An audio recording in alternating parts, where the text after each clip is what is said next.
JEE main 2025 का एक new question मैं आपको दे रहा हूं। डिफिकल्ट लेवल का ही क्वेश्चन है, जैसा कि आपको हेडिंग में ही दिखा हुआ है कि हम लोग जेईई मेन 2025 के डिफिकल्ट प्रॉब्लम्स को ही डिस्कस करने जा रहे हैं। The extra stability of half field subshell, stability of half field and full field किस कारण से होता है? तो सिमेट्रिकल डिस्ट्रीब्यूशन ऑफ इलेक्ट्रॉन सही रीजन है, आपको एनसीईआरटी मेंशन किया हुआ है। स्मॉलर कूलम्बिक रिपल्सन एनर्जी, ये भी सही बात है, रिपल्सन यहां पर कम होगा।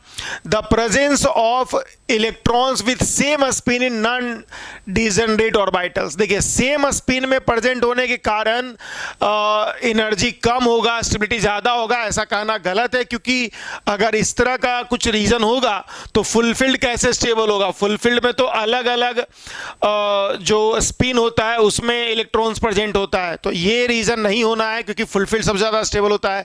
लार्जर एक्सचेंज एनर्जी ज्यादा होता है, उसके कारण भी स्टेबल होता है।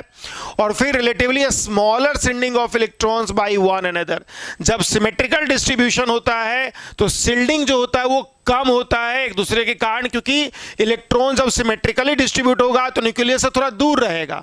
डिससिमेट्रिकल डिस्ट्रीब्यूशन में, अनसिमेट्रिकल डिस्ट्रीब्यूशन में इलेक्ट्रॉन क्लाउड जो होता है न्यूक्लियस के एक तरफ नजदीक आ जाएगा। आप समझ सकते हैं, मान लिया ये एक न्यूक्लियस और एक ये न्यूक्लियस है, इसमें सिमेट्रिकल डिस्ट्रीब्यूशन इलेक्ट्रॉन क्लाउड का, इसमें डिससिमेट्रिकल मतलब अनसिमेट्रिकल डिस्ट्रीब्यूशन है, तो न्यूक्लियस के नजदीक हो गया इलेक्ट्रॉन, इसलिए सील्डिंग यहां ज्यादा होगा, यहां सील्डिंग क्या होगा? कम होगा। तो ई भी जो है आपका सही आंसर है। तो इसमें जो सही आंसर होना है वो ए, बी, डी और ई होना है। ये सारा पॉइंट्स मेंशन किया हुआ एनसीईआरटी में। आप अगर एटॉमिक स्ट्रक्चर में एनसीईआरटी में स्टेबिलिटी ऑफ कॉन्फ़िगरेशन पढ़ोगे तो उसमें सब कुछ मेंशन किया हुआ है, और बहुत अच्छे से एक्सप्लेन भी मैं करता हूं, समझाता भी हूं सभी चीज़ों को कि कैसे आप एक्सचेंज एनर्जी देखोगे, कैसे सिमेट्रिकल डिस्ट्रीब्यूशन से सील्डिंग इफेक्ट कम होगा, जो मैंने अभी आपको समझाया अभी।